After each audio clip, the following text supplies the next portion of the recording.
Hey, hello everybody. I'm your host Felipe. You are listening to the Total Basis podcast. With me, as always, is Sean Flannery. And Sean, before I get to you, as he waves goodbye or hello to everybody else watching on video, and we are on video live here on Facebook. Catch us every Sunday morning at the Baseball Live Facebook group. But before I get to Sean, I'd like to welcome a special guest, Jameus Mooney. Did I say your name correctly, Jameus? Yes, sir, you did. It's perfect. Beautiful. Awesome.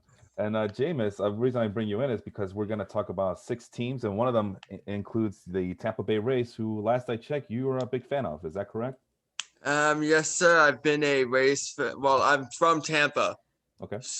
I first started watching baseball when they were losing hundred or so games a year, but Carl Crawford was a god, so I loved it. And then 2008, when I was 7 at the time, was when I really got into it. That team with him, Pena, Rocco Baldelli. Aki Iwamura was my guy. Jason Bartlett was solid for a few years there. There's a name you didn't think you'd hear today. No, I did not. And then I've been covering them as a writer. Well, I've been covering all of baseball as a writer since 2015. Yeah, it sounds about right, because my first article was on John Smoltz the day he went into the Hall of Fame, Yes. which was 2015. So 2015 is the right time frame. And which publication do you write for, Jameis? I currently write for Pro Sports Extra. Mm-hmm.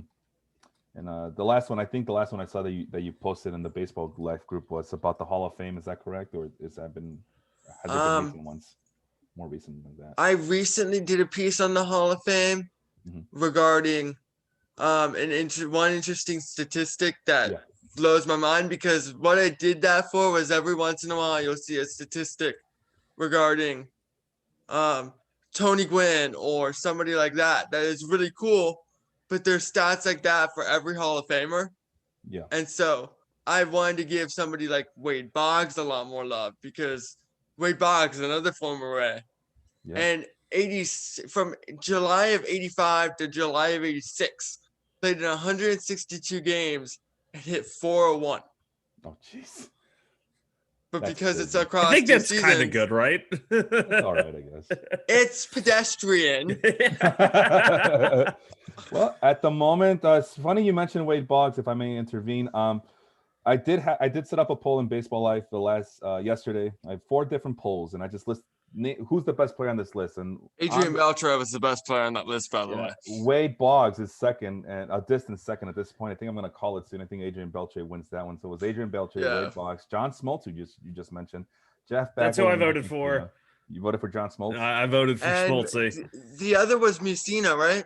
Mussina, yeah, who I kind of voted just in case I needed to break ties here. So all of them were great, incredible ball players. My one issue is I kind of question voting for somebody like Smoltz, because he only impacted the game 5 days out of the week. And I'm a big Braves fan, because my family were Braves fans before the Rays had a team. Well, so nobody's perfect. I grew up in a big baseball household. My favorite player of all time is Tom Glavine. So like that era of the Braves is peak for me. I love John Smoltz, but he only impacted the game once every 5 days until he got older, and they had him move to become the closer. Yeah, after Tommy John surgery. After Tommy John, to limit his workload, whereas players such as Adrian Beltre were impacting the game every day and getting better well into their 30s. Yep. And Sean, if I may get your thoughts on that, I'm noticing that pitchers do not get any love. Last year I tried to separate pitchers and hitters, but this year I wanted to just combine them. And it seems like pitchers do not get any love whatsoever in these polls. Is that how you see it too, or am I? I do think there is a little bit of hitter bias. I voted for Smoltz because I think it's a really tough one, because I really do like Adrian Beltre, and he was a great player. But Smoltz was one of those guys where I think when compared with his peers of fellow starting pitchers, I feel like he's just a little bit higher in that ranking than Beltre in the third base one. It's very close though. It was a hard poll, and it basically just Yeah. came down to those two guys.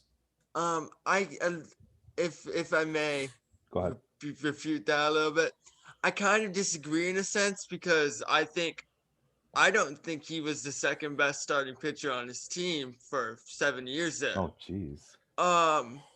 Because obviously when it's Glavine and Maddox, it's kind of hard to be the second best pitcher on your team.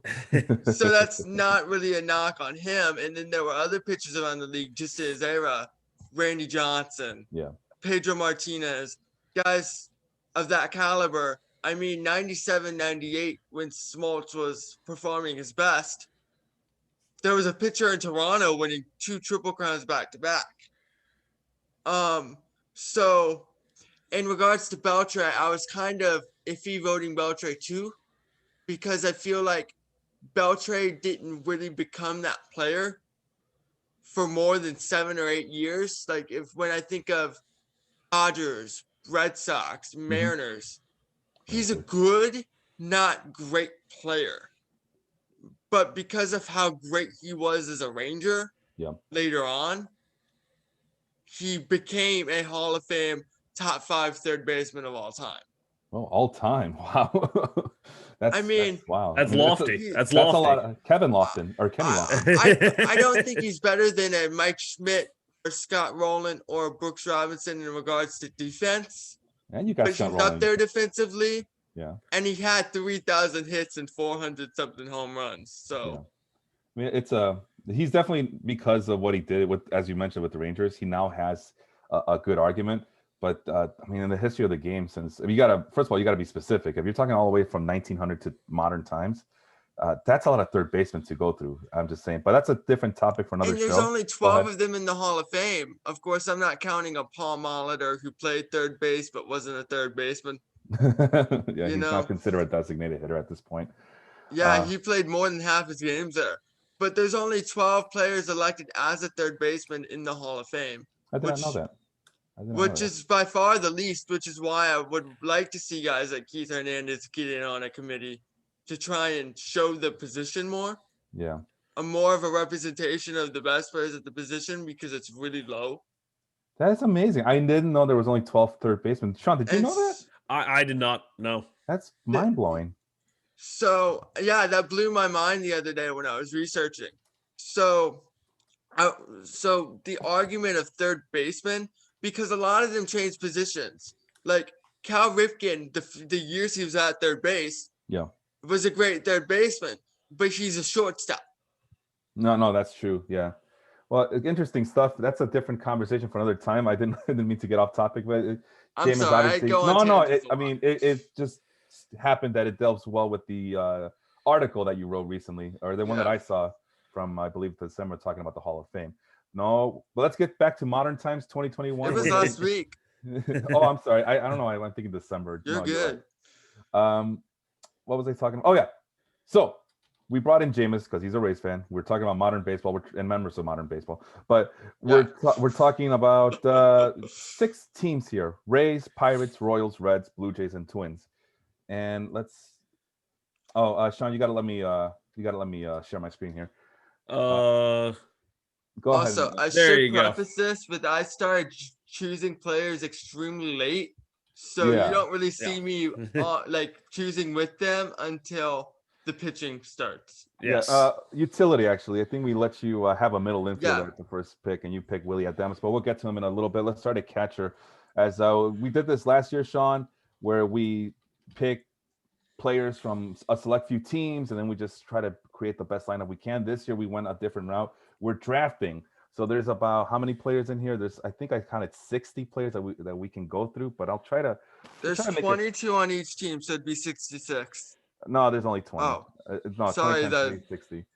Yeah, that'd be 60. I got you, man. I got you. So, it's 60 players. We only have maybe an hour or so, maybe a little bit afterwards. So we'll try to go as rapidly as we can. But at catcher, it was Mitch Garver, who Jameis picked well after Sean and I made our picks. But technically, the first pick in this mini draft was Salvador Perez, because we're going in order. So catcher, first baseman, second baseman, shortstop, third base. We're going in order down like this, right? Yeah. I'm highlighting it. So I picked Salvador Perez, and he goes with Alexander Kirk. Since everybody knows who Salvador Perez is, who, by the way, Sean, you'll be happy to know that if you look at the consensus rankings over at Fantasy Pros as of yesterday, he's the number one catcher in all of baseball. Blah, blah, blah, blah. It blew my mind because the whole time it was, the whole time it was JT Realmuto. And then I finally flip it over to catcher last night just out of curiosity, and it's now Salvador Perez. I'm like, whoa. Which is good. He had a great 20. I'll give him that. He had what, like a 400 BABIP or something like that. I mean, he runs like a 3-footed rhinoceros. Like he's just not fast. Well, the most important thing about Salvador Perez, as you know, Sean, is that he's there every day. Yeah. And he was hitting bombs in 2020 too. Yeah. It doesn't matter how fast you run if you can spend 45 seconds running across the bases. Just ask Bartolo Colon. Exactly. Man, my first favorite pitcher was James Shields, since we mentioned the 2008 Rays. Like, James Shields was my dude growing up. He ruined that man's career. Yeah, and that's what he's remembered for. It makes me sad. Yeah. But you, Sean, went with Alexander Kirk, the 5'9", 220. He can't be faster than Salvador Perez, so why'd you pick him then? He actually, thank you very much. He had 5 career minor league steals, 0 caught stealings, and one of those stolen bases was of home. So don't you be hating. He is the pride of Tijuana, Mexico. In the minor leagues, he batted .315 with an on base of .418, 500 slugging. And then in his first, little dabble in the major leagues, he played in 9 games, got 25 plate appearances. What did he do? Oh, he did nothing big, just batted .375 with a couple of doubles and a home run. I mean, right now he's looking at battling time with guys like Danny Jansen and Reese McGuire. And with the acquisitions of George Springer, Marcus Semien, the DH spot just got really crowded because I'm sure they're going to use that a lot to keep guys like Springer healthy, move Grichuk in and out of the outfield into the DH. So DH at bats for Kirk are going to be hard to find, but if he hits like that, he should be starting at catcher. Of course, we know catchers don't play 140 games seasons anymore unless your name's Salvador Perez or JT Realmuto. But I really like Kirk. I almost went with Tyler Stevenson here, but I just do not trust the Reds to get him playing time. And speaking of playing time, Jameis, I think by the fall, he probably saw that all the good catchers were picked and went with Mitch Garver, who has never played more than 102 games. Yep. In a season. And I was going to say, I mean, he's listed as the backup to Ryan Jeffers. Jameis, how comfortable do you feel about Mitch Garver as your starting? I actually think he's going to. Jeffers isn't going to be very good, and Garver's going to rake again. Garver's only a year removed from, in 93 games, hitting 31 home runs. Yeah. That's a home run every 3 games. Sean, do you believe in the Mitch Garver hype, or is he bouncing back? I didn't believe in the hype last year. The price was too high to actually pay. I mean, all of the peripherals to back it up were there. But it was a very steep price, one that I just personally was not willing to pay. And going forward this year, I do think he's going to split a lot of time with Jeffers. And I like Jeffers a little bit more than our guest here. But if Garver can even get to about half of what 2019 was, he's going to be a top fantasy catcher. Interesting. Let's move on to first base. So we have a lot of players to go through. Sean then turns around, gets Vladimir Guerrero Jr., who, this is my reaction, Sean, if you can see me right now. Massive eye roll that Vladimir Guerrero Jr. is now a first base. I mean, he's going to be a first baseman from all intents and purposes for this Blue Jays team. But from a fantasy standpoint, he doesn't qualify, but I'll give it to him. And Felipe was like Dr. Chang from Community. I'll allow it. I'll allow it. We just got to get through this, right? So Vlad Guerrero at first base. We all know who Vlad Guerrero is. He's the son of a Hall of Famer. Miguel Sano, I immediately pick him up as my first baseman because, I mean, first base, I don't know, Sean. Let me talk to you about these other first basemen. And as you can see, Jameis got Carlos Santana because he probably thought the same thing. Among these 6 teams, right, there's not a lot of good, what you would call it. Like, I almost went with the G-Man. Appealing first baseman. Oh, G-Man choice. Yeah. But Sean, did you see it the same way as I did, that there's not a lot of appealing first basemen with these? Well, I completely forgot about Carlos Santana, who Jameis ended up going and drafting essentially. I wanted to pick somebody from the Rays, somebody like Yandy Diaz, who I ended up filling in my util spot. But there's so many of those first base mold guys in Tampa that they're going to split time, and it's going to be the death of my sanity. The Pirates really had no one, Colin Moran, I think, is slated to be their first baseman. You have him on your roster. Yeah. Joey Votto was kind of, I didn't want to be, he's the guy. But Vlad, I think for his career, I mean, he's a 107 WRC plus, which is good, but not very good or even great. Meanwhile, he's still projected to be great by just about every projection system there is that's quality. I mean, you're talking about projected WRC pluses of 129, 127, 134, 136. That's elite level type production. Mm-hmm. So maybe this is the year they get him off of third base. He doesn't have to worry about it. He doesn't have to struggle in the field. You just put him at first base or DH and let him rake. And I'm excited to see what he can do. He still hits the ball insanely hard. Mm-hmm. He doesn't really whiff. He doesn't strike out. It's just a matter of lifting the ball, which I have several guys on this team who hit the ball really hard, but had issues or have had issues lifting the ball. And I went with Miguel Sano. Like I said, I didn't see as many good first, but like I saw Joey Votto. I'm like, no, thank you. I'm done with him. And Miguel Sano, big strikeouts, but I just think about big power as well. So I went with him. And obviously Jameis, I think he lucked out pretty well with Carlos Santana. I thought that was a great pick. I was like, oh crap, I forgot he's on the Royals. I almost went with Joey Votto because I like having a guy who can hit bombs and walk without striking out much. Yeah. But he's at an age where that's going to deteriorate. Yeah. He's been showing signs of deteriorating.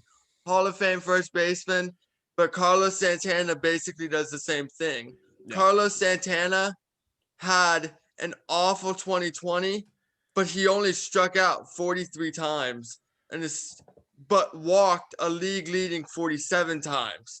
Oh, so wow. He's, despite hitting under 200, his on-base percentage was 349.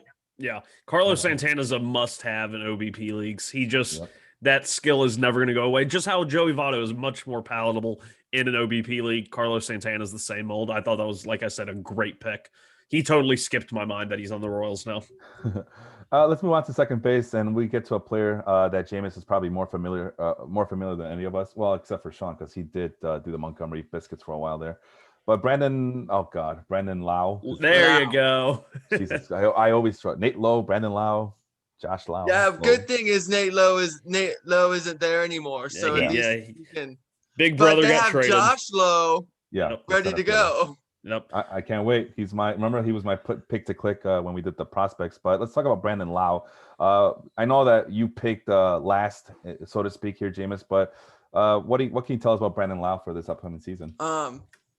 And by August 20th, which was for at least the 2020 purposes, Brandon Lau had been the best player in baseball up to that point.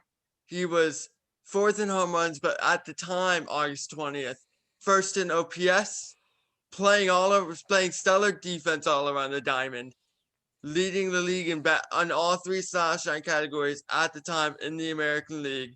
Now, he had a rude awakening the rest of the way, which really evened out his slash. But he's still only a year removed from a really good all-star campaign, where in only 82 games, he hit 17 home runs from a middle infielder. As a second baseman, if he plays a 162 that year, he's on pace for just about 35 home runs. And he was hitting 270.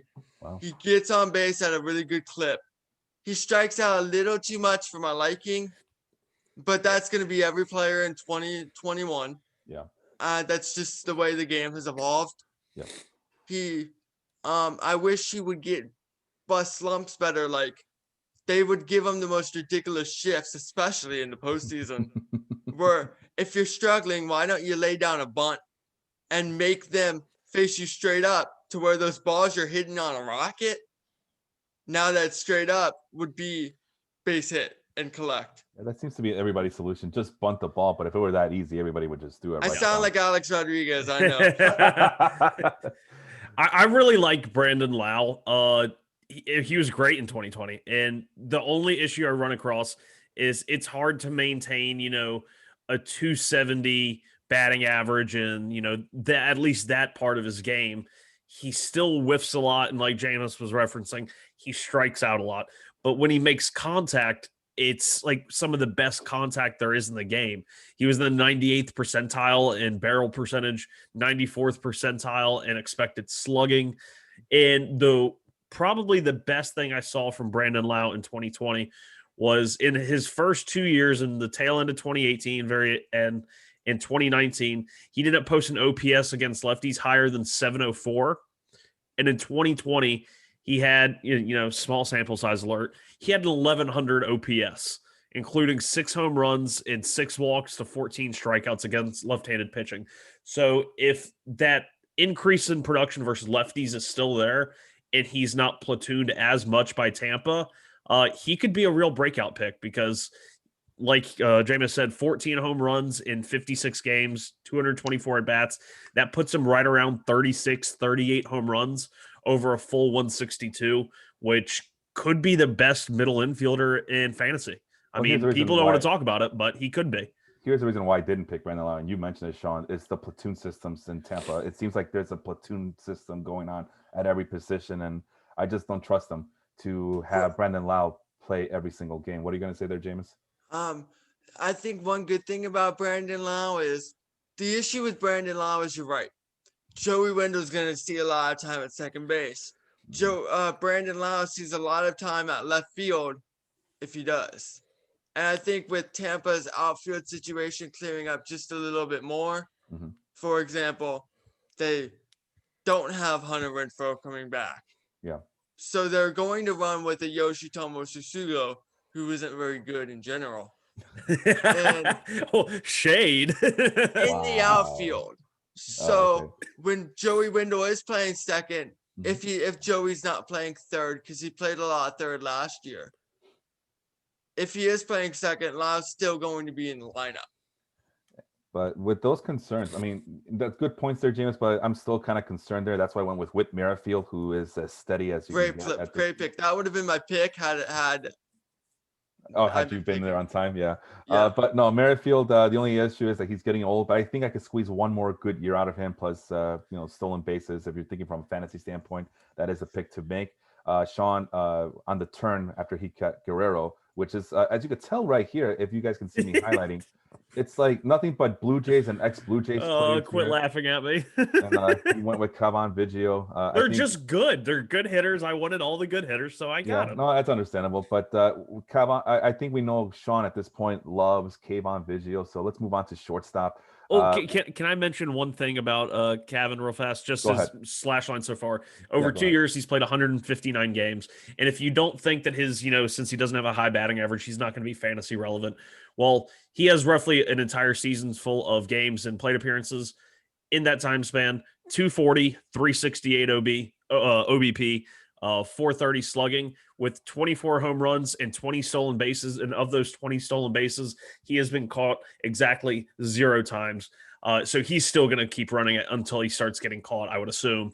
Atop that lineup, he might not be the number one hitter in that lineup now with the acquisition of George Springer, but that lineup's deadly. Like you said, I have a lot of them. There's a reason I do. Cavan Biggio is 100% fantasy relevant, even if he's only hitting 250. Yeah, and for a while it looks like I was just getting all the Royals players, which kind of was worrisome because the whole point of this exercise is to get a player from every team that's selected that's listed here. So he went, and then you went with Bo Bichette at shortstop, which kind of broke my heart because you know how much I love Bo Bichette. We all know how awesome Bo Bichette is. Yeah. I went with Alberto Mondesi, who Sean and I we talked about. Make you pull your hair out. I like Bo's hair. But Sean has mentioned that it is an absolute necessity to get Mondesi for stolen base reasons. So then we go to Jameis, who kind of is looking around and he decides that he wants to go with Andrelton Simmons. Really quick, James, why did you go with Simmons at this point? There really wasn't anybody. I thought about Adames, but the issue with Adames is similar. I didn't want to pick too many of my guys, and I picked Willie eventually. Yeah. Adames is very streaky, and I don't like players that as streaky as Free Willy on. And if you look at his road home splits, he's not very good at the Trop. He's playing 81 games at Tropicana Field. He was awful at home in 2020 and great on the road. And that seems to be a common theme with him. I don't know if it's the turf. I don't know what it is, but I'm not huge on Willie. Well, I take that back because Willie Adames is one of my favorite players. But the moment he gets dealt for Wander Franco, I'm not going to be upset. So they can make room for Wander Franco. Yeah. I'm not going to be upset, is what I should say. Let's go ahead. For Simmons, there just wasn't anybody. Yeah. When putting together a team, he's not a great fantasy shortstop because his value is more in with defense because he's an incredible defender. And I wouldn't have ever put him on this echelon of shortstops when he was playing for the Braves in the early 2010s. Yeah. Although the infield fly still bothers me. Oh, wow. But because he was at the plate for that. And but he's really turned himself into a solid hitter with Anaheim. And I think with a better team around him, you may get 1 or 2 more good years out of his bat. And let's move to third base, who I like this pick up here, Jameis Hayes. That was going to be my Pirates pick. I think in my mind before you came on board, I was thinking to myself, I got Sean this time. I'm gonna get him as my Pirates representative, and he's gonna be my corner infielder. And then Jameis says, like, hey, can I play with you guys? Like, fine. And you got Ke'Bryan Hayes, so good for you. Obviously, you believe in the hype of a Ke'Bryan Hayes. What do you think there, Jameis? Well, it's not. I do like Ke'Bryan Hayes. I do think he has potential. I don't think he's going to hit 376 for more than 85 at bats. Yeah. I don't think his 1,124 OPS is going to last forever. Yeah. But I was looking at the pipe. I almost went with Mike Moustakas here, which I also ended up picking originally. The only reason I didn't is because I knew I could get another Cincinnati Red, and I really needed a Pirate. Yeah. And I don't think there's anybody else on that Pirates team I grabbed because not a single one of them showed any promise to me. At least Ke'Bryan Hayes gives me somebody young. He's only 23 from what I'm seeing. I believe so. Yeah. He's 23, 24, something like that. He doesn't strike out much. He can slug, and he has good hand-eye coordination and bat-to-ball skills. So I'd like to see him work on the walk rate a little bit more, maybe steal a little bit more bases because he only had 1. But if you look at his base running, he's not bad and he's not slow. So that's something they could tap into because who's hitting behind him this year?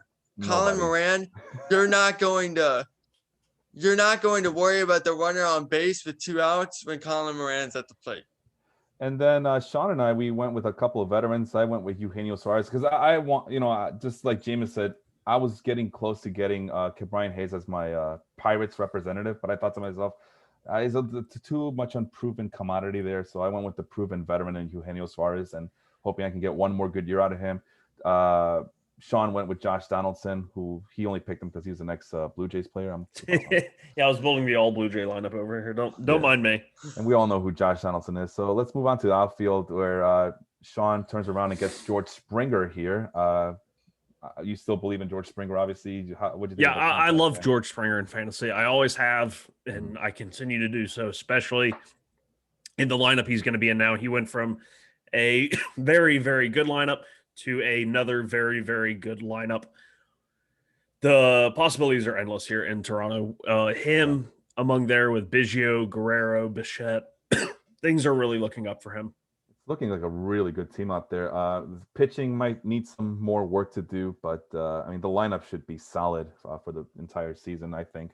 I went with Randy Arozarena here, or as I like to call him, what did I call him? Either Sandrice or Rice Sand. I think it's Sandrice. I call Randy Arozarena sand rice because arroz is rice, arena is sand, so sand rice.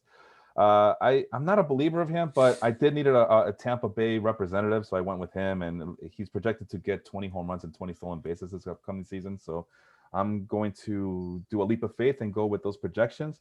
Jameis went with Teoscar Hernandez for his outfield, but let's wait. Well, hold on, let's wait until Jameis because the back and forth was right here between Sean and I.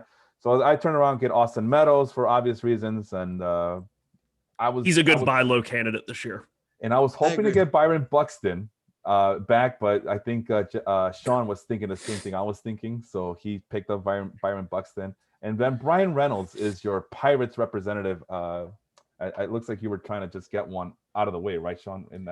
Partially that, and I think he's going to be a very good hitter. He had a terrible 2020. He batted under the Mendoza line, 189, had a 630 OPS.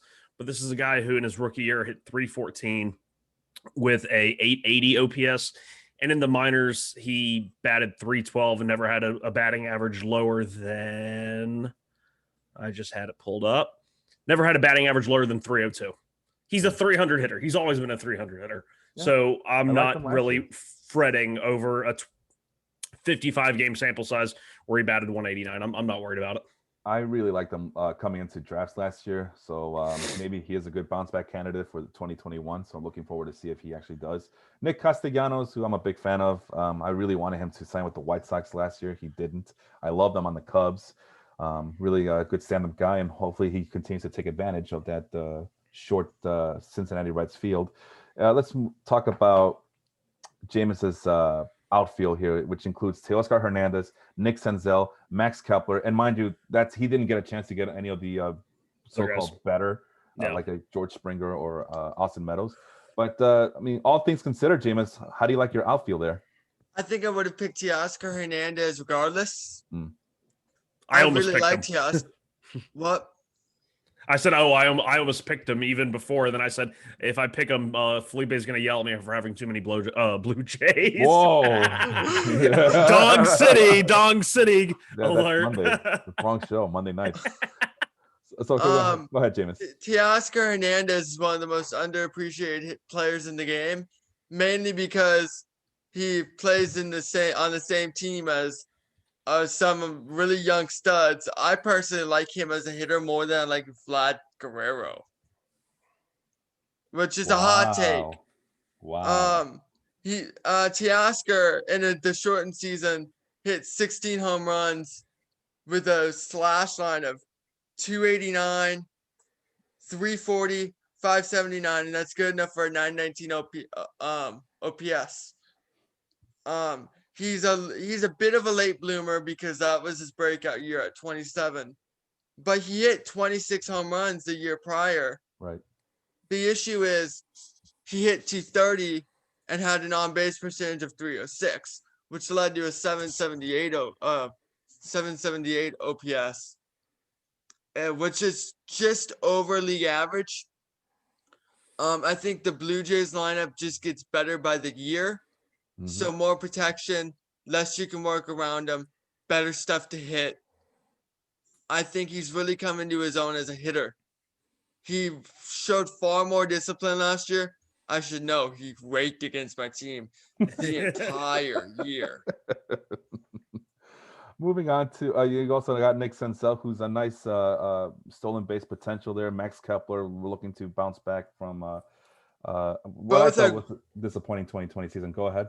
Both are buy low candidates. I got Senzel so I could be guaranteed a Reds because I didn't know I didn't trust y'all to not pick Moustakas for utility. I tried my damnedest. Moustakas is going to, I think you actually said, is Moustakas available right after I took him? Yep. Moustakas is going to be available for third base, second base, and perhaps, depending on if Votto gets hurt or doesn't play well, first base. So I like that for fantasy. But Nick Senzel was supposed to be my Reds representative. I also got a couple other Reds. Yeah, we'll get to them in a little bit. But he was a buy low candidate because he was always a can't miss prospect. Yeah. I don't put much stock into that, but he's at least going to give me stolen bases because I need it. and hopefully turn it around as he develops more in the future. So For Max Kepler, yeah, go ahead. I just needed somebody, and he's still only a year removed from hitting 36 bombs with an 855 OPS. So, depending on how good that Twins lineup is, he was a big part of the Bomba squad from Yeah, he was. He was very 2019. crucial. I remember when I went to Minnesota that year. Was it 2019, I believe? Yes, sir. That crowd was enormous, and I think Kepler had a big part in all of that. But Sean, let me ask you this really quickly, yes or no question. Max Kepler, will he ever go back to that 2019 season? Which 2019 was a really, really good one, right? I believe so, yeah. Because I think last year he kind of disappointed. That's just my opinion, though. He had the weird one where he couldn't hit lefties, and then he did hit lefties, and then in 2019 he raked them, and then he went back to struggling. He's a weird one to figure out. He's always going to get playing time because he's a great defender. He's young. The Twins have that great contract on him. I think, yes, I think he's better than he was in 2020. But then again, I've been someone who I'm not putting a whole lot of stock into 2020, whether extremely bad or extremely good. And then moving on, my utility guy was Jorge Soler, who I was getting ready before Jameis stepped in, getting ready to pick Brian Hayes here, but I decided, you know what, I can wait until corner infield. I think I got this in the bag. And I went with Jorge Soler because he doesn't qualify anywhere else. He's only a designated hitter. So I just said, Jorge Soler projected to hit 34 home runs this upcoming season. So I'll take it, especially if he's healthy, whenever he's healthy, I guess. Your guy, Yandy Diaz. We know how much you love Yandy Diaz here, Sean. You still believe in him, I assume? Yeah, he didn't hit the ball as hard as he did in 2019. His exit velocity went down, and then his launch angle went down. He had a -8 average launch angle, which has always been his issue. But like I said earlier, I'm not diving too much into. He became even harder to strike out. He kind of looked a lot like his minor league self. But with someone as big and strong as he is, all he has to do is lift the ball a little bit. He doesn't need to hit these moonshots. He just needs to get them enough to get over the fence. And I mean, he's hit those line drive home runs. I'm sure Jameis has seen them many a times where they just get out in a second and they just look like they're going to hit the wall. Ropes. So for someone who he gets on base, I mean, he had a 428 on base this year. He's still a guy I'm completely in on. When he swings, he doesn't miss. He's definitely a low kind of late round target. And I think the way he hits and gets on base, Tampa plays him more than they do a lot of other players like G-Man Choi. I could see him getting more plate appearances than Choi. Diaz also has third base eligibility, which is something to look at. My one issue with Diaz is that he has a lot of injuries. Like he had really bad hamstring tightness this past year. Had some injuries the year before that. Like he was out from July to the wild card game in 2019. Yeah, he had the broken foot or something. Yeah. His first game back was the wild card game in which he hit 2 bombs, which I loved. Because as a leadoff hitter, which is weird because he's not really the prototypical leadoff hitter, but that's where they primarily hit him in the lineup. Oh wow! Which, I did not know that. Mm-hmm. I really like Yandy. I remember when they acquired him from Cleveland, it was in the deal with Seattle that sent Edwin Encarnacion to Seattle, and I remember being upset. Like you're making that deal and you're not getting Encarnacion. And you're getting the guy who's can't put the ball in the air because he was hitting everything on the ground. Mm-hmm. And they really worked on that swing, and I really like the pickup. Yep. Speaking of which, you mentioned Willie Adames already. I think that's when you started getting involved. Yeah. So Marcus Semien, he was, I guess he's the first Blue Jay that I pick in this one. Or as Sean likes to call him, the first blow. Well, the reason you didn't get any is because I took all of them from you. yeah, he took all the blow. Marcus Semien. So I'm not a big believer in him, but for a middle infielder, he fits perfectly in there. If anything, he'll get me 10 home runs and 10 stolen bases, and he's in a really, really good lineup in a very, very good hitter-friendly division. So let's go with that one. Wander Franco, the hotshot prospect. I know rekindle my memory here, Sean. Did you watch him personally up in Montgomery? Yes He no? had not been promoted. He only got as high as high A, which for them, if I remember correctly, is Charlotte. Okay. Yes. The Charlotte Stone Crabs. There you go. Yes. Where he batted. I mean, he didn't do nothing crazy there. He just batted 339 with an on base over 400 and a 464 slugging and a walk percentage almost twice of what his strikeout percentage was. He is the one true 80 grade hitter on Fangraphs. I think him and Vlad are the only ones to have got. I think Vlad might not have been 80. I think Vlad was 70 or 75. This guy is legit. I doubt he starts the year in the big leagues. Yeah. I wouldn't be surprised if they try and work out some sort of an extension, like early on, kind of like how they did with Lau. But even like these projections, several of them, the BAT, which is done by Derek Carty, he even has a StatCast version of it. The StatCast version has him playing 96 games with 400 plate appearances, which is nothing to sneeze at, posting a 290, 350, 455 with 11 home runs and 8 stolen bases. Wow. That'll play. At 20 years old, by the way. 20 years old, he's currently 19, but he'll turn 20 in March. For fantasy, I don't, with the Adames still there, I don't see him coming up until at least the trade deadline, depending on what they do with Free Willy. But he's an exceptional pick for a keeper league because you don't want that guy to be available.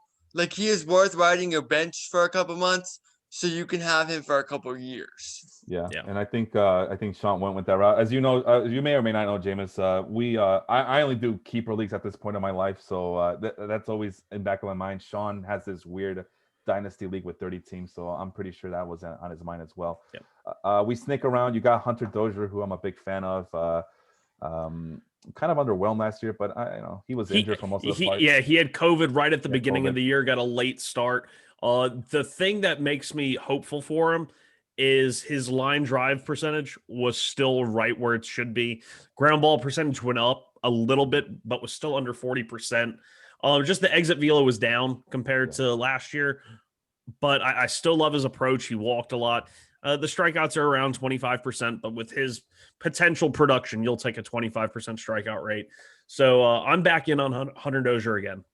And I picked Colin Moran because he's my Pirates representative, and I was not happy with that pick at all. But it is what I honestly didn't think that I was going to pick any other Pirates, and I ended up getting a couple other pitchers, which we'll get to in a little bit. And Jameis already talked about Joey Wendell earlier in the podcast, so there's nothing left to talk about him. All we do is Wendell. Wendell. I don't know about this year, but let's get to it. The pitchers. I think the big issue with the Rays is the pitching, but starting here with Luis Castillo, as Jameis is now planted in this mini draft of ours, this three-man draft, and he gets probably the best pitcher available out of these 6 teams. And to remind folks, you guys, if those who could see, are the Rays, Pirates, Royals, Reds, Blue Jays, and Twins. I repeated those for the audio-only people who are listening on Spotify, Stitcher, Apple, and all the other podcast platforms. If you're on YouTube, you can see Jameis picking Luis Castillo, who, bar none, I think he was the best pitcher available here. There's nothing left to say about Luis Castillo. There isn't. Nate, I picked Nate Pearson because I outsmarted myself because I think I remember that Sean loved him a lot. So I said, you know what? There's a really good chance that he's not going to get Tyler Glasnow, who I wanted to pick here. So I'm already like trying to overthink things too much. I know he loves Nate Pearson, and it'd be a shame if he gets Nate Pearson. So I went and got him, thinking that I wasn't going to get any Blue Jays pitchers or any Blue Jays players, forgetting that I already got Marcus Semien. So I got Nate Pearson, highly touted prospect, blazing fastball. I don't know if I should expect big things out of 2021, but like Jameis was insinuating earlier, if you're in a keeper league or in a dynasty league, he's almost a must-have to grab here. Which, like I said, we're always thinking back of mind of that. And then we get to Sean, who picked Sonny Gray and Tyler Glasnow, which ruined my plans here. Were you always going to get Tyler Glasnow, Sean, there? Yeah, he was going to be one of the two. I almost picked him with the first one, and I knew he was going to be one of the two. And while I do love Luis Castillo and I do love Nate Pearson, I believe Nate Pearson comes with his own set of issues in terms of workload restrictions that he's going to face in 2021. But I feel like I came away out of this after being the last to pick a pitcher. I feel like I came away with the best 1-2 out of all three of our teams. I thought Sonny Gray and Glasnow was like a pretty good two-headed monster. Both guys who are at, the top of their game. Glasnow is going to be expected to maintain that, if not take another step forward. That role of rotation ace is officially his now with Snell out of the picture. Has to be, yeah. And he's now too. Yeah, and he's very much like, Dinelson Lamet, in which he's essentially a two-pitch pitcher. Yeah. And there are people, I'm very skeptical of two-pitch pitchers.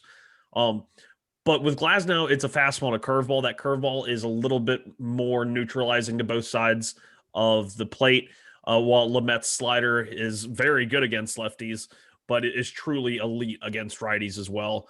So I have nothing but high expectations for Tyler Glasnow. I've loved him since his prospect days. I always had very, very high hopes for him. And then Sonny Gray has just been revitalized by the Driveline team that's basically taken over the Cincinnati Reds pitching development. You'll see I have several Reds pitchers here, and I attribute a lot of their success in very high spin rates and active spin to that new pitching development that they have over there in Cincinnati.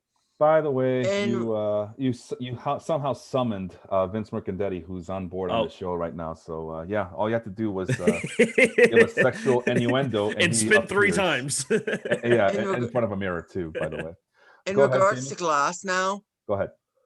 I love Tyler Glasnow. I actually have his jersey sitting right over there. I don't think he's going to be that good, and because, as you mentioned, the workload on Nate Pearson, which is a fair. All prospects are going to have that. That's why I didn't go with a guy like Josh Fleming, who I really like what I've seen out of in Tampa. Yeah, but, I was thinking about him too. Yeah, he's very under the radar, but he's solid.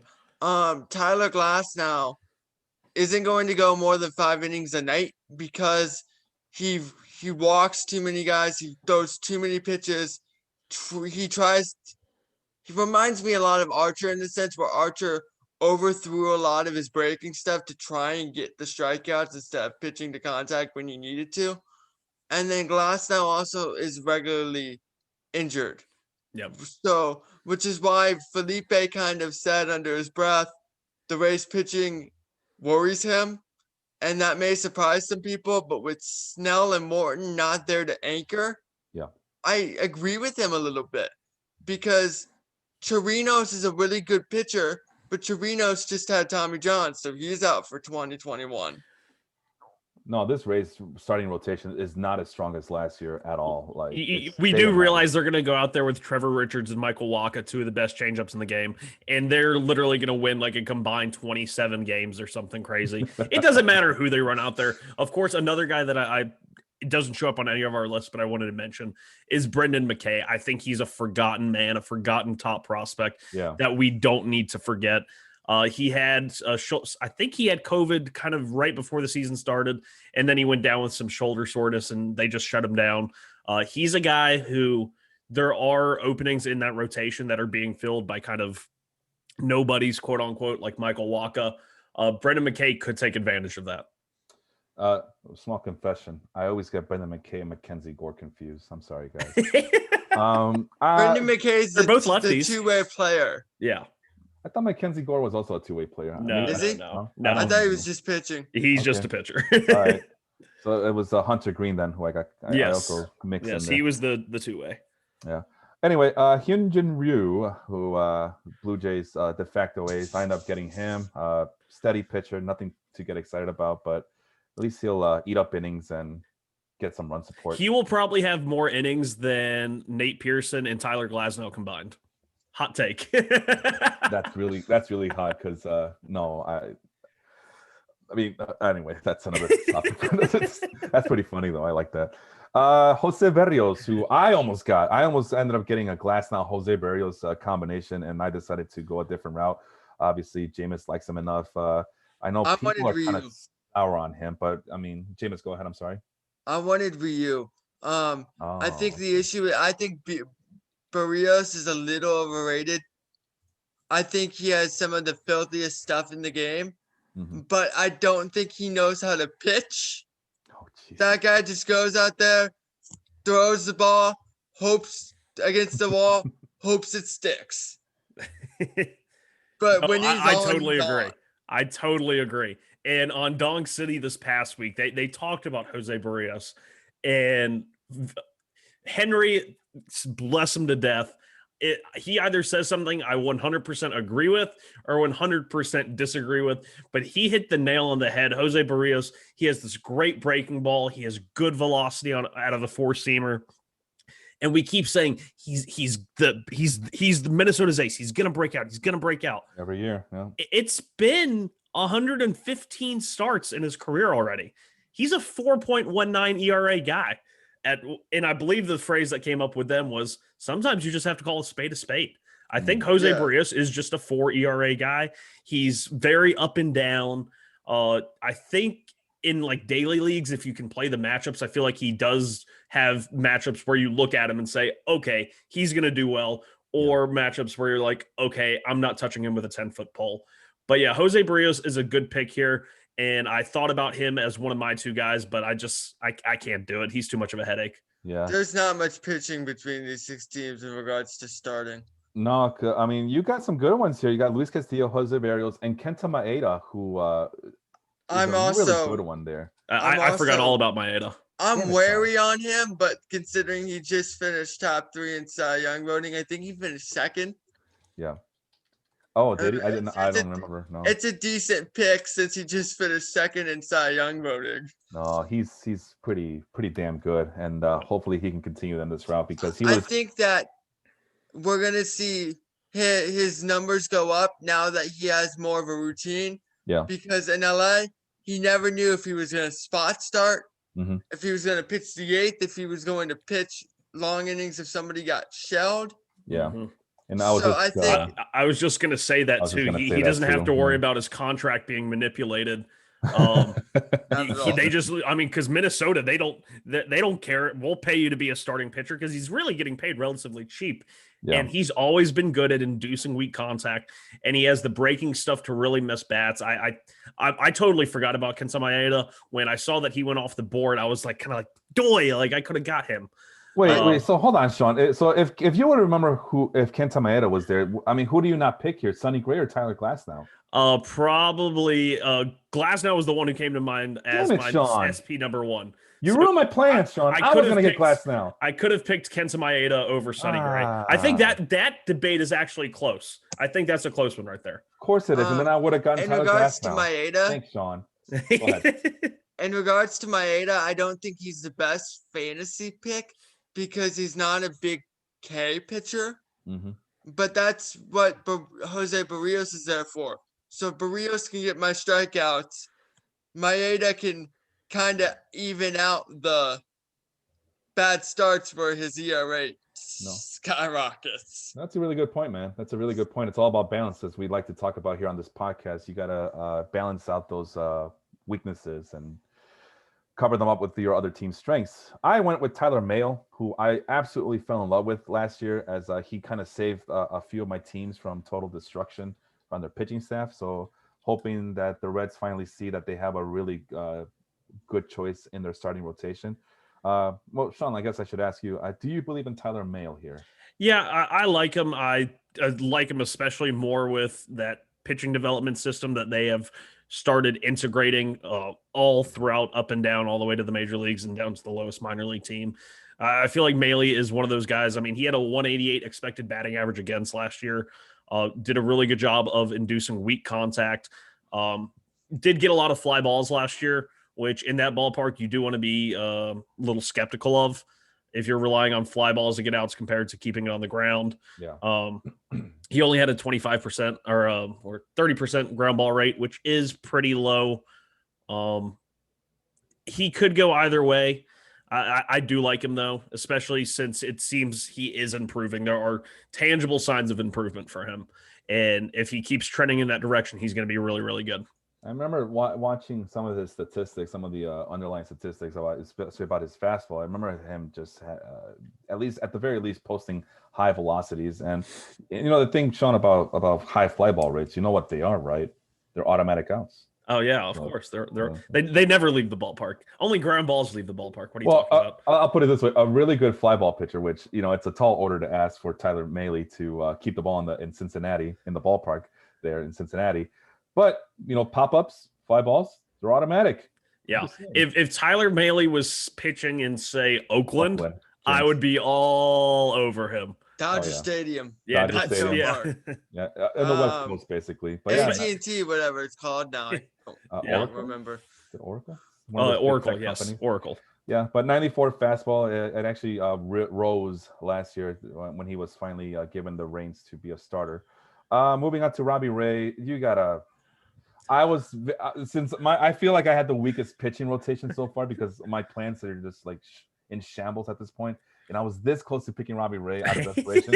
But I mean, hold on. I saw a thing here. Where the hell did it go? Strikeouts. There it is.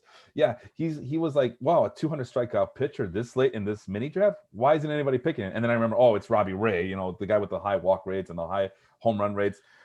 Convince me why Robbie Ray is a good pick here, Sean. I can't. I mean, Robbie Ray, he still misses bats. And going into spring training in 2020, he had changed something about his arm action. I think he had kind of really broke it down into something much more simple. And he had good results in 2 games started in spring training. He had a 1.59 ERA, still was getting his strikeouts. He ended up being traded to Toronto at the quote-unquote deadline of this year. His fastball just got plummeted. The slider is still one of the best pitches in baseball. Curveball still very good, although it got absolutely shelled in 2020. But as I continue to say, I'm not looking into the extreme highs or extreme lows. He still whiffed bats. He still walked a lot of guys. But over a full year in getting more comfortable, I think he's a guy who can really be a good 3 or 4. And as long as he can go 5 innings, give up 2 or 3 runs and strike out like 8 or 9 batters like he's done basically his entire career, I think he's still a solid fantasy play.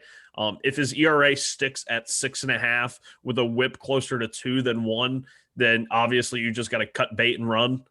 But the strikeout potential is still very, very tantalizing and very still much there for Robbie Ray. Robbie Ray is one of those guys because we mentioned it with Jose Barrios a little bit. At this point in his career, we have to call a spade because I remember not too long ago, we're not too far removed from when baseball Twitter and baseball Reddit and baseball analysts in general, whether they were paid to analyze or whether they were just armchair GMs or whatever, as the phrase goes, Robbie Ray was always told he's gonna break out and be better than Zach Greinke. Yeah. And one's a Cy Young, should be 2-time Cy Young. And no, I may get an argument because I think he was better than Jake that year.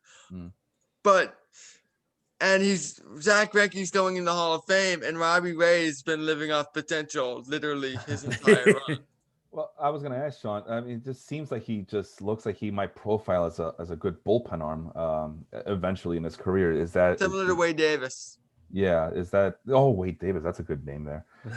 Hey, he's back with the Royals. I found out because of this exercise. I found out that Wade Davis is a non-roster invitee. There you go. The Royals, so the things you learn. They brought back their entire 2015 bullpen, which Greg Holland was the perfect pick for me because he was great this year, and I was surprised he lasted that long. I'm like, I don't trust. He's available, and he had an ERA under 2 in 2020. I'm like, no, I'm not touching that. I like him in Kaufman. Yeah. In terms of Robbie Ray in going to the bullpen, I just don't think Toronto has the starting rotation depth to do it. So I think they're going to try him as a starter as long as they can. Speaking of the Royals, you went up and when you told me you wanted Keller, I saw that you wanted Keller. My heart broke because I wanted Mitch Keller, but then you told me no, I want Brad Keller. Like, oh, okay. Why did you pick Brad Keller over Mitch Keller? On second thought, I probably would have gone with Mitch Keller. Oh well, but Brad Keller on his own is not a bad pick. He's very much slept on. He doesn't miss bats like at all, and of course, you're not going to get the strikeout. But I could see a very poor man's, not really Dallas Keuchel, but Mike Soroka with a worse sinker and a better four-seamer, because that's the thing with Brad Keller. He has one of the better four-seam slider combos. The expected batting average against the batting average against each last year were under 190. Both pitches, his two primary pitches, they batted under 190 against each. His sinker, though, which he throws about 20% of the time, just gets crushed. I mean, it's a sinker. That's what happens to most people's sinkers. Yeah. But I really think that combo there, you're not going to get the strikeouts. He only had 35 and 55 innings, but he had a 2.47 ERA and a 1.02 whip in 2020. Obviously, that's probably a little bit of overperformance. His expected ERA was closer to 4.5, but he misses barrels, and that's a skill that definitely plays over a career.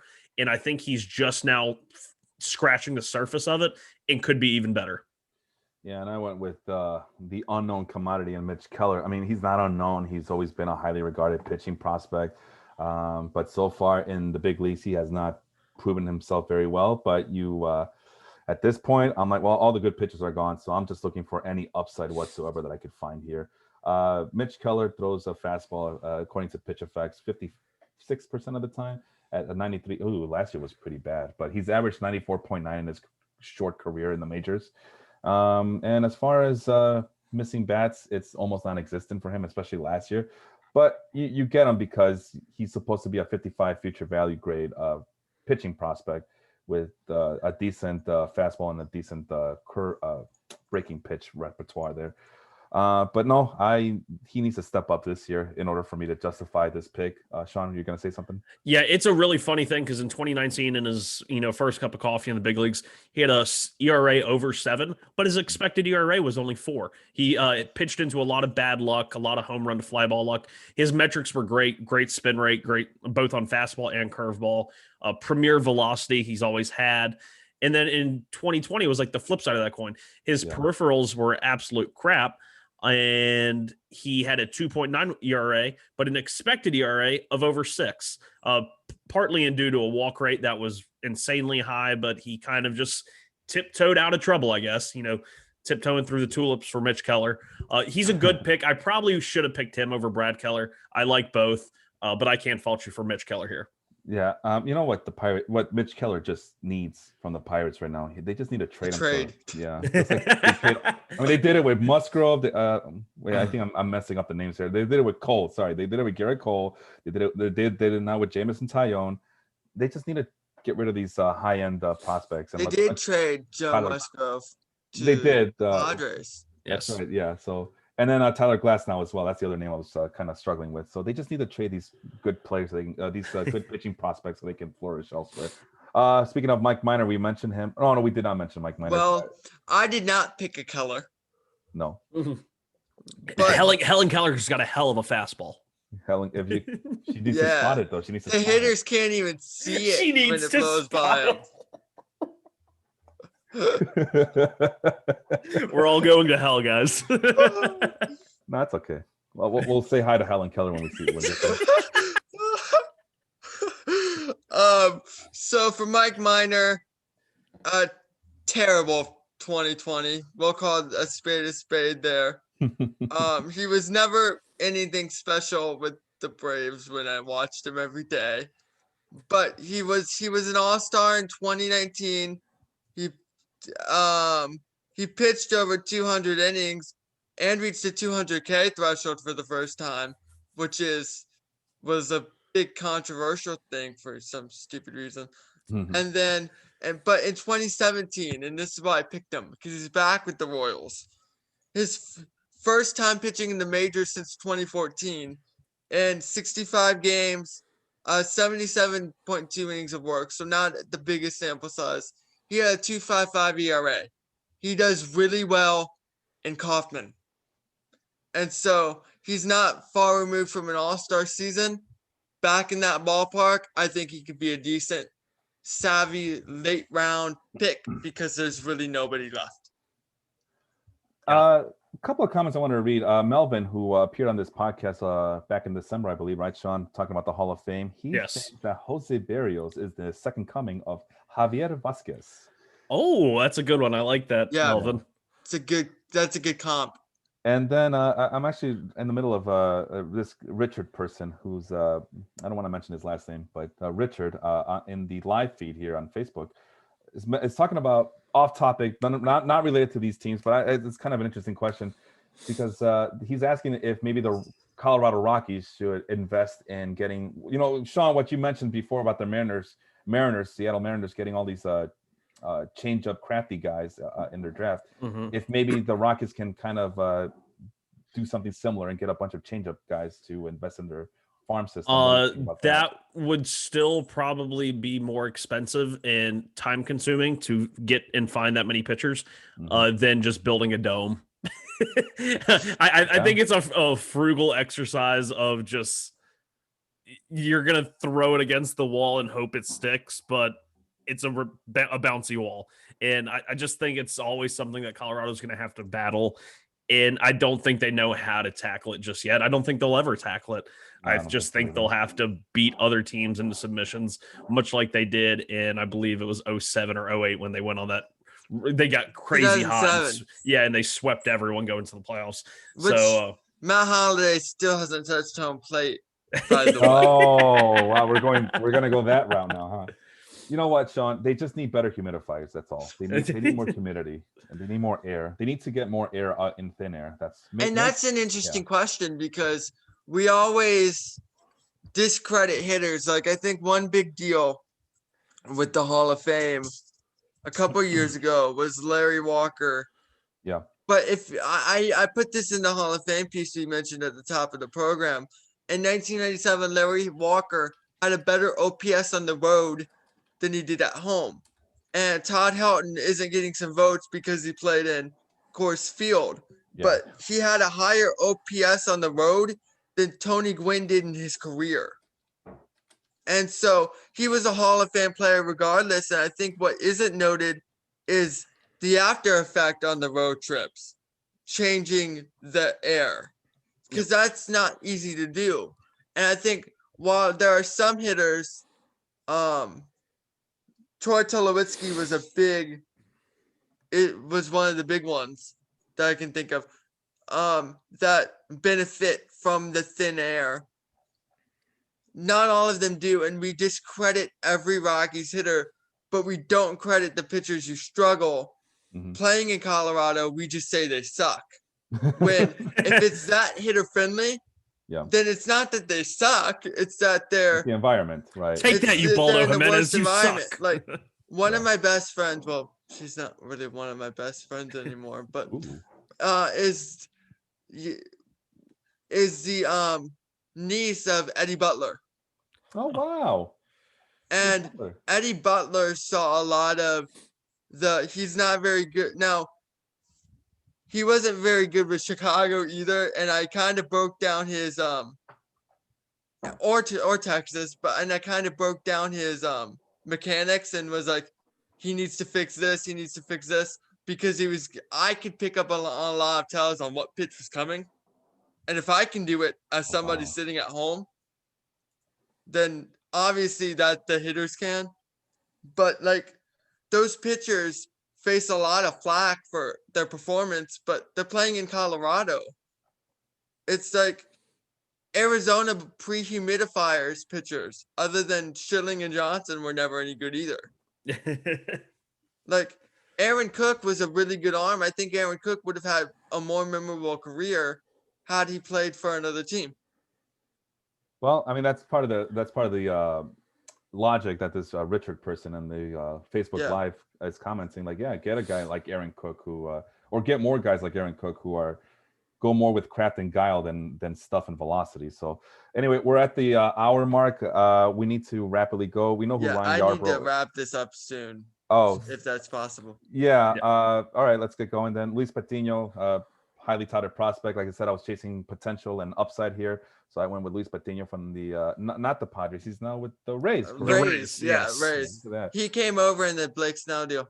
Yes. Correct. And TJ Antone, Sean, you're gonna have to rekindle my memory as I didn't get a chance to look this up. Who does he play for? He is the Cincinnati Reds pitcher who is an absolutely nothing prospect and now is a StatCast darling. I mean, right. He is another one of those guys that the pitching development has completely molded, sprinkled their little driveline dust on him, And right now he profiles as either the 5th starter, potential closer, or swingman. He did a little bit of both in 2020. It was great. I'm expecting it just a more step up for him and at least a more solidified role. And then, you know what, since Jameis, I know you had a hard stop at the top of the hour, just quickly mention something about the 3 relief pitchers you selected: Diego Castillo, Nick I Anderson, should be and good Michael for about Lorenzen. 10, 15 more minutes, but Oh, okay, well, might as well just finish up here. Nicky A, I think there was a stat where he hadn't given up a run in 55 consecutive innings or something like that, or he gave up like 1 or 2 runs in 55 straight innings last year. When the Tampa Bay Rays acquired him from Miami, and I want to say the Ryan Stanek deal. I may be off a little bit, which he's much better than Ryan Stanek ever was. Wow. He immediately came up and broke out and has been the top reliever in the game since. I don't really hold the Mookie Betts thing against him because they wore out his arm all year. Yeah. And then Mookie, he's a right-handed flamethrower, which is what Mookie Betts is known for raking off of. Yeah. So I don't really hold the postseason against him. I think great hitters figure out great pitchers. And he had pitched in 6 consecutive games. Diego Castillo has a 99-mile-per-hour sinker on average. Yep. His stuff is filthy. I'd like to see him try to hit spots a little more, but he's got tremendous stuff. Michael Lorenzen was just a pick to get a guy. I wish he had hitter. With him going 2-way, he might get hitter eligibility on the days he doesn't pitch now, which means that would make him a prime fantasy target and similar vein to Ohtani, to where you can get 2 spots out of one guy, 2 vastly different spots out of one guy, which is what makes him a prime fantasy candidate. That's really good points right there. I didn't think about Michael Lorenzen and that. I mean, I've heard about it, but to me, it's like, it seems like a pipe dream, but it looks like the Reds might be really serious about that. And you already mentioned Greg Holland at this point. So, Jameis, I want to make sure I bid you a good farewell. Thank you so much for coming on the show Anytime today. y'all want me, let me know. I'll gladly come on for any topic, because I cover the entire league, so it's kind of, I can pretty much go. And we'll go ahead and plug your articles. Where do you write for again? I write for Pro Sports Extra. I write for primarily MLB and then pro wrestling, and that's all of pro wrestling, including the independents. Nice. In general. I also have covered the NHL and the NFL. Okay. Nicely done. We need to get him on the Work Shoot podcast. Yeah. How's over there? Jameis, Royal Rumble today, I believe. Who's winning? Really quick. Well, I have no idea. I'm either going to, I think it's going to be Daniel Bryan. I don't think Daniel Bryan needs it. You can work him into Roman elsewhere. What I'd like to see is, I would have loved to have seen Shinsuke win it, especially since I thought they were building it up for him. Yeah. For the last few weeks with the face turn, which I'm so glad his team's back. They really missed the mark on Nakamura when they turned him heel at Mania 34. Yeah. And he should have gone over in that match, and they did him no favors with the low blow thing. They did him no favors. Yeah. With the speak no English thing. I would. Oh man, you're just. Who I would really like to see. Yeah. Just because I like the story is Edge, and I think him putting over McIntyre would be huge. Yeah. I think a marquee match, because I'm struggling to find somebody for Drew McIntyre for Mania, because Drew McIntyre's worked everybody the last year. Yeah, you're running out of talent there. Go. Last point there, James. Well, go ahead. They mentioned a nightmare finish on WrestleVote's Twitter the other day, and they're very reputable. So I think the nightmare finish is going to be Cena, but I think Drew's going to beat him. Okay. And I think you get money in the Cena chase for 16, but you fully solidify Drew as your top guy with him going over surprising many. Interesting stuff there, Mooney. Thank you so much. So he leaves us with a very interesting Royal Rumble prediction, which that came out of left field for me. Thank you so much for joining us, Jameis. We'd love to have you back sometime. anytime y'all want me, let me know. Thank you. Okay. All right. Have a good one, man. And that was Jameus Mooney. He, like I said, a scribe for. Shoot, I forgot the name of the website already, but he mentioned it already. So he shares his stuff in the Baseball Life group. So check him out when he posts stuff. He's more than welcome to share his stuff there as well. Let's finish up with my quickly rapid fire. Get this out of the way. Taylor Rogers is, I feel like he was the best closer available at this spot. Solid arm for the Twins. He's going to get all the saves he can handle. Amir Garrett, I'm a big fan of Amir Garrett. As you noticed, Sean, I picked him up in all my leagues that I could. Go ahead. I'm sorry. I thought it was really funny that in the string of picks right here, Amir Garrett, Lucas Sims, Michael Lorenzen, we all kind of picked like the handcuffs for who. We still don't know who the Reds are going to use as their closer after trading longtime closer Iglesias to the Angels, but it could be some collection of Garrett, Sims, Lorenzen, or even TJ Antone, even though I think he's more viable as a starter. All of those guys, Amir Garrett says he wants the job. Lucas Sims probably deserves the job. All very interesting. Taylor Rogers was a great pick, though. He's probably going to have the most saves out of all the relievers on this list. Yeah, and for many years, I was kind of always wary about Taylor Rogers because he's a left-handed relief pitcher for the Twins, and they could use what do they call him, a late inning left-handed relief pitcher. But no, they've kept him at the closer role, and I'm grateful for that. And I'm more than willing to reach for him in drafts this year, like I've been doing in all my mock drafts. Amir Garrett, like I said, I love. I mean, as you saw that I picked him up in a lot of my leagues last year, late in the season. If he doesn't close out games, he can at least get you some cheap holds and high strikeout rates, especially in our wacky league that kind of rewards that kind of production from relief pitchers. Richard Rodriguez, you know how I love. You know what? It's not a Felipe team if it doesn't have a Pirates closer at the back end. For a long time, I was a big fan of Felipe Vasquez for obvious reasons. We share the same first name. I don't know when he's going to get out of trouble, but I think we've seen the last of Felipe Vasquez. I would believe so. And then last year, I picked up another guy who's a reputable jerk in Keone Kela. But hey, if he's the closer for the Pirates, he's on my team. And this year, I'm going with Richard Rodriguez.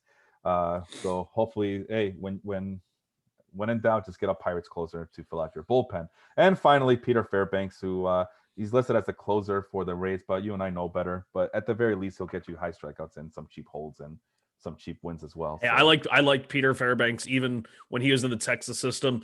And when I saw Tampa traded for him, I'd always looked at his minor league stats as, this really high velocity, high strikeout, high walk guy. And when I saw Tampa was the team that traded for him, I was like, hold on to your boots. This could be Nick Anderson 2.0. I went and I added him in like every single league. He's not Nick Anderson 2.0 just yet, but he could be. And I think you met last year. My memory is kind of on fire right now as I'm fighting through a headache this entire show. So I apologize if my enthusiasm isn't as high as usual. But I now remember that we did a show with where you shared the pitch starting points or whatever they call it. Yeah. Oh yeah. So I remember that, one guy was down here, another guy was up here, and then Peter Fairbanks has a release point that's really high. It's literally off of his ear, and he's a tall dude. He's like 6'7", 6'8". Right. All right, moving on to your team, Sean. Josh Stoutman, Lucas Sims, Kirby Yates, Ross Stripling. As you know, Josh Stoutman. We had a podcast episode last year where we talked about him ad nauseum, and then 5 minutes after the show, I picked him up in all three of my teams. So chivalry is dead. I gave you 5 minutes, man. Go ahead. I gave you 5 minutes. Yeah, he was the one in spring training in 20. He came out and he was hitting 100 pretty easily in his first few appearances. And I peeked up to that and I said, wait, what? Because he's always been a pretty good strikeout guy in the minors. He had a great curveball, but the fastball was always what got hit. And then in 2020, he adds several ticks to it. He had a 95.9 average mile an hour fastball in 2019. That went all the way up to 98 in 2020. I believe he had the second amount of fastballs thrown, 98 plus. He was either second or third behind DeGrom and Sixto Sanchez. But he's got a wicked breaking ball. He's probably lined up to be the Kansas City closer. Hashtag bad team closers are still valuable. That's a long hashtag. But yeah, I love him. I think my favorite bit from him in 2020 was he threw a fastball literally right down the middle at 102, I think, and the umpire called it a ball because he missed it. Yeah, I remember that. And John Boy did a video on it, and it's just like it went straight down the middle. And he's like, "Where did that miss?" He's just like, and he just shrugs it off. Like most pitchers, you would think would be like on fire, but he's just like, "Okay, whatever. I'll just throw another 102-mile-an-hour fastball." Yeah, and that's pretty much why he got notoriety, was because that 102-mile-per-hour fastball was called a ball, and all of a sudden you just see him getting talked about in all the podcasts. Articles are written about him. Go ahead, Sean. But hey, I was talking about him first. I beat you guys to him. Except where it mattered most in our fantasy league. So, I just wanted to point out that if everything goes according to plan, because we had this Richard person telling us about the what do you call it? About asking about the Colorado Rockies. If things go according to plan, we should be talking about the Rockies on Valentine's Day. So be sure to check us out. Keep a lookout. Yep. Be a lookout for that one. Lucas Sims, obviously we talked about how the Reds closing situation is bottleneck, but you think Lucas Sims is going to be the closer then? Yeah, just as he has the right-hand default, Amir Garrett is a lefty. Lucas Sims has a little bit more of a complete complete arsenal. He has a fastball, curve, and slider. And if you just look at his Savant page, I mean, 100th percentile in curve spin, 99th percentile in fastball spin. He has completely, once again, pitching development in Cincinnati. He was a top prospect. He's a former first-round pick in 2012 of the Atlanta Braves, and he's figuring it out. And they're getting the most out of their guys. And I think Lucas Sims is the closer. I think he gets at least 20 saves this year. Amir Garrett might pick up some, but I think Lucas Sims is the guy. And then Kirby Yates, you expect him to bounce back from an injury-riddled season, I'm assuming, right? Yeah, I mean, he's only one season removed from being one of the best closers, if not the best closer in baseball. He had a operation to remove bone chips out of his elbow. The velocity was down as the season got started. He only pitched about 4 innings, I think. Whiffs were still there. He still got the wicked splitter. And as long as that splitter is working, he's going to be valuable, especially on this Blue Jays team, as long as he doesn't get overworked, which could be an issue because that rotation is thin. The bullpen is even thinner. Yeah. They might lean on Kirby Yates too hard, and you could see him get hurt again. Or he could go out there and have another 40-save season. It's a toss-up. But it's obviously the reason you picked him is because he's a Blue Jays player. That was you could tell the headaches is messy. That was an accident. Sorry guys, that was not on purpose this time around. I also hear my baby making noises, so it's basically telling me that it's time for me to wrap up here. Ross Stripling finishes out. I've always been a big fan of Ross Stripling. I think the Dodgers did him no service down there, but then he did get exposed a little bit last year as well. But what do we make of Ross Stripling for the upcoming season? Well, at this point, there weren't really any good bullpen arms left. I was thinking Jose Alvarado as maybe like the best option. But then I thought, hey, Toronto has this guy who they just got from Los Angeles, and he was very, very good. He was even an all-star at one point. Here's a guy. In a points league, he's a legitimate sparp. He's always been one back and forth, rotation, bullpen. And a team like the Blue Jays, who have very thin pitching, Ross Stripling could find himself eating a lot of innings very quickly. Obviously, he had massive struggles in 2020. But once again, I'm not leaning too heavily into bad or good of 20. The arsenal is still there. He's still got a really good curveball. I'm excited for him. And as a sparp, I would much rather have his production and the possibility of, hey, maybe I get 6 or 7 or 8 starts this week because one of my relief pitchers is starting a game, than picking someone who's maybe the entire week going to throw like an inning and 2/3. So I think the upside for Stripling, it was a pure upside pick here. And I think he's going to do well. It's a terrible division for him going into the AL East, but I still like him. Yeah, I still have some, longing hopes for him, but I just time's taken away for him as well. And yeah, like you mentioned, going to that division is going to not do him any favors. But we've seen the good in him. We've seen plenty of good with him. All right, so that's it. Let's stop sharing the screen and get back to our mugly faces. Get it, mug.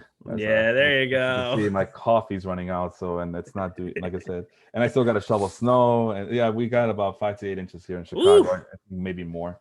So that's all me right there for this afternoon. It's still snowing, by the way, so I'm not. Yeah, Have fun with that. no, I will not have fun with that. But in the meantime, I had fun. Thank you to Jameis for joining us today. I really appreciate him stopping by and giving us a unique perspective. He is like you mentioned, he is a Rays fan. He also covers baseball for his website. He'll share and he'll let you know the name of the website. Sorry, yeah, like this headache is just like doing numbers on me. I do apologize. Like usually I'm more enthusiastic about this, but let's get the other shows out the way. Dong City Monday nights. Vince and Henry made cameo appearances today on the comments section, so I appreciate them joining and stopping by.